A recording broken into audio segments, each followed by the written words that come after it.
If you apply for this, you take your time, you learn the tips that I'm going to share moving forward, like how to apply, the breakdown of the how to apply, and you follow it like to the letter and apply for it, I am sure you can secure one slot. This scholarship has over 150 slots. So if you're not able to secure yourself one slot, then I think you are the problem. But by the end of this video, I am hoping that you're going to learn so much that is going to help you stand out and get the scholarship. So we are talking about the SOAS Masters Scholarship. And in this video, you're going to learn the strategy, the hacks, and everything that you need in order to ensure your success. This is actually one of those scholarships that I think if you're looking to move to the UK, you should be applying for it. Like, you must be applying for the scholarship if you're looking to move to the UK. So let's start here with the landscape of the funding. So you have the odds are 1 in 3. That is very, very good. You know, international postgraduates receive a scholarship. Oh my goodness, that's amazing. And then here, the scale, you have over 320 awards are available for the 2026-2027, totaling about £4 million investment in global talent. This is actually the top 40 globally. It is in development, in politics, in anthropology. And this support actually gives you full fee waivers. It gives you partial grants, and it gives you living stipends are all available. I think that this is a great opportunity. I think that what you now have to do is you all let me know in the comment section, what is your major? What do you intend to study? Because you will have to go to the website of this university and look through to see the various master's programs that they are offering to be sure that your major is on the list. I'm going to put the link to the scholarship and the university in the description box. So click on it and go there, and you all let me know in the comment section, what is your major? What are you seeking scholarships to study? Okay, so let's look here at the core rules of the game. Study levels. So this is eligible taught master's programs, and then masters by research programs, and PhD. So this is for masters and PhD students.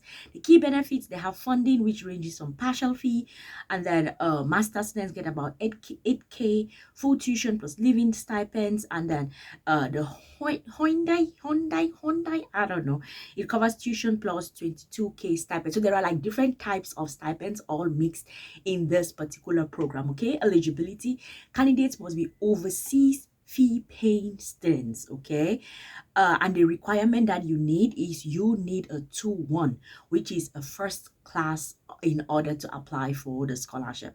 The deadlines, they are rolling throughout, but the key dates to target are February 28th, April 30th, May 29th, and June 30th. So right now, everyone, you can apply for the May 29th deadline, and you can apply for the June 30th deadline. Those are the deadlines that are open right now, but probably if this video finds you sometime when these slots have passed, or maybe this time places have passed, you can apply next year. You can just bookmark it and be like, I like the program. 150 slots is a lot of slots, so I am going to try my way to apply for this program. I think that you all should apply. I really think that you all should apply. Okay, so let's look at the capacity and dependence. Yes, here we have the 150 slots that are available for international students, and it is targeting students from Africa and then students from India. They have 33 eligible academic excellence awards, and then the eligible candidates, international applicants holding an offer for a full-time program, but it excludes the joint partnerships program. Moving with your family, can you move with your family? So there's a restriction. Dependents, which is like a partner or a child, can only join you if you are a research-based higher degree person, or you're a PhD or a government-sponsored scholarship student. Taught master students generally cannot bring their dependents. And then there is a financial rule. You must provide £849 every month per dependent for up to 9 months in addition to your own funds. So if you're going to be, if you want to take your family, you will have to pay that extra. But also at the same time, only masters by research programs can take, those that are studying those programs can take their families along, and PhD students. So if you're going to apply for the masters, the taught masters program, you cannot bring your dependents. So y'all check, as I put the link in the description box, y'all go ahead, check the website and let me know, are you going to be applying for a taught program, like taught master's program?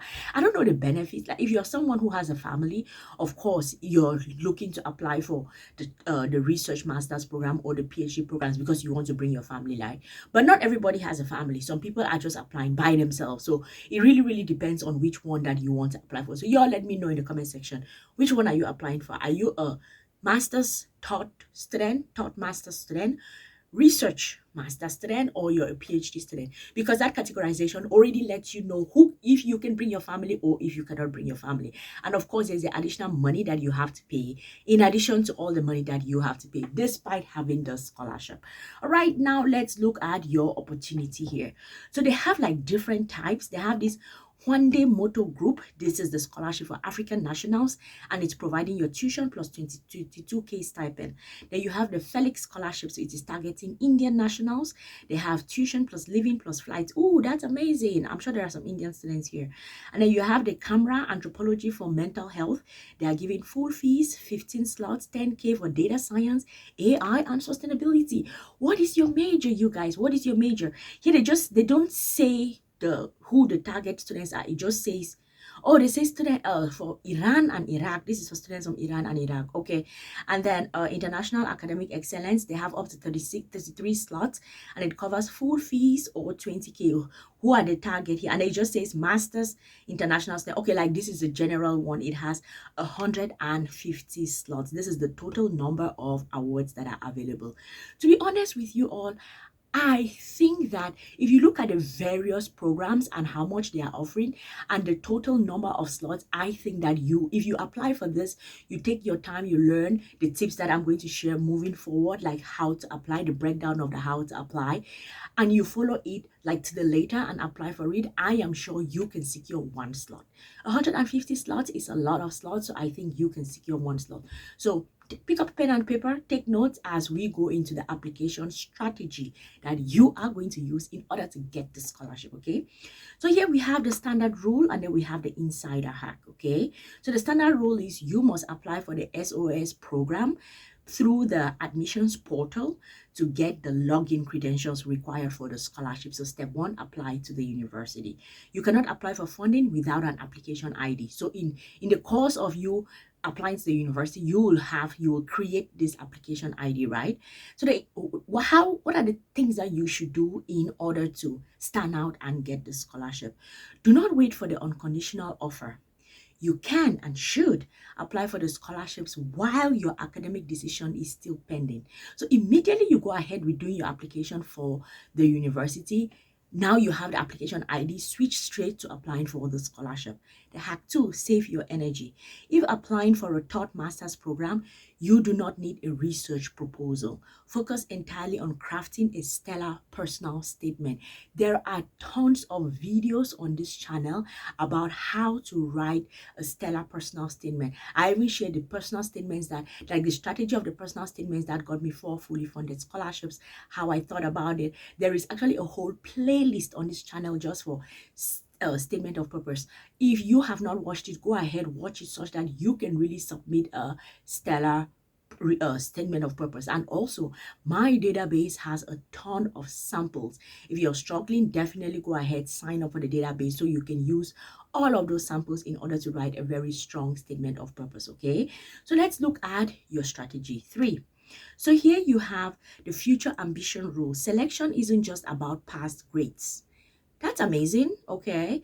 Panel specifically look for a clearly articulated future ambition. Connect your SOS degree directly to your home country's job market or a specific global impact. Two things here: job market and a specific global impact that you want to make. Pay attention to that. Then the spam filter trap. SOS frequently invites eligible candidates to apply for internal awards via email.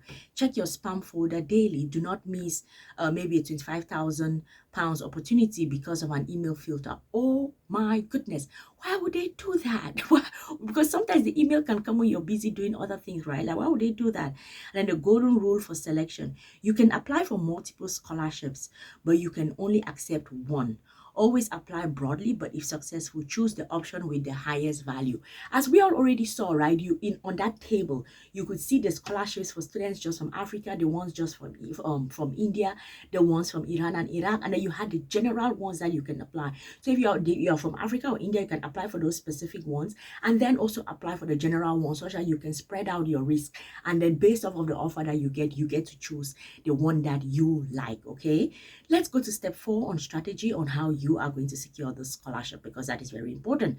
So you have to do the securing the confirmation of acceptance of studies, CAS. Step 1, you have the firm acceptance. You must firmly accept your unconditional offer. You've applied to the uni gives you a shot. Then you have step 2, the deposit. A £4,000 non-refundable deposit is required. Processing takes up to 5 to 10 business days. Pay this immediately to avoid visa bottlenecks. £4,000. Okay, that is not shabby at all. And then step 3, the timeline. Request your CAS by September 3rd or 3 weeks before your course starts. Is valid for exactly 6 months. Okay, so let's look at the hack here. Need a pre-sessional English. Oh my goodness, I cannot read. Secure a combined CAS. If your degree starts within 1 month of your PSE ending, SOAS will issue one CAS for both. This saves you from paying for and taking 2 separate embassy visa exams. I see. So based off of the application processes, there are ways that, well, it depends on when your program is starting. So if your program is starting within a month of you like getting acceptance and whatever, you should apply such that you don't have to apply 2 times. Like you should apply for, have the university issue out whatever the paperwork that they have to issue out, such that you do not write embassy exams twice. It will be strange if people really get to write the embassy exams twice. Like, is that a thing? That is, if it is true, that is not good at all. All right, let's look at the embassy exam that they are talking about. So here is the embassy exam, the UKVI clearance. So the financial strategy is you must prove that you have exactly 13,761 plus your remaining tuition fees in your bank account. Okay, and then the sales strategy: ensure your English is explicitly designated as the UKVI sales secure English language test. Use UKVI test will cause embassy delays or rejections. Okay, pay attention to that. Then the embassy hack here is the credibility interview. Prepare intensely for this interview. Know your course modules and career goals at heart. Warning: if your visa is refused due to failed credibility interview, SOAS rarely issues a second CAS. What that means is that you really have to prepare for this interview to make sure that you nail it. Because if you're able to nail that interview, the chances that everything else is going to go smooth for you is very high. So practice. I have a video on this channel about student visas and prep, but I don't know if this one is like a specific kind of prep that you have to go through. Research it, practice. Okay, now let's talk about, once you're done with your program, what are you going to do? You're going to have access to a global elite network because of this scholarships that you're going to have. And then the output is you're going to have graduate attributes. Of course, you're going to graduate with a degree from this particular university, which is a good enough university. So what you should do as a hack: engage immediately with SOAS Career Zone. Use it to secure exclusive UK-based internships and volunteering opportunities. This allows you to build a powerful local professional network without breaching your strict student visa work hour limits. To be honest with you, the time that as an international student, immediately you get into a foreign country, your job is to find a career center in your university and start making friends there. Networking with the people, asking them what opportunities are available. You go out there. If there are networking events, if there are job internship events, volunteering events, you join all of those things, because that is you practically building a network that is going to help you later on by the time you are graduated, like by the time you finish. Okay, and sometimes some opportunities are actually going to come to you just because you were actually busy just building that network. People will remember you, put it that way. People will remember that, oh yeah, there's this person that she or he used to come here, and we think that he's graduated now, so probably he may be looking for opportunities. And there you have it, you get an opportunity. Okay, transitioning to the job market, path A, you have the graduate visa hack. So they give you 2 years or 3 years for PhD students to work in the UK at any skill level. That's amazing. No employer sponsorship is required. I did not know that. And then the cost, you have the application fee, the health tuition fee that you have to pay. And then part B is the skilled worker strategy. Here from you can switch directly from your student visa once you secure an eligible sponsor, right? And then the rule here is your certificate of sponsorship start date cannot be earlier than your SOS course completion date, which makes perfect sense because the idea is you finish one thing and then you gradually move to the next thing. I hope that this was helpful. Are you all going to be applying for this scholarship? I think that if we are going to get 150 slots, the chances that you should be able to secure one is very high. So you all apply. Like this video because it really helps the channel. Share the video with any friends, family. I am going to see you all in the next one. Peace.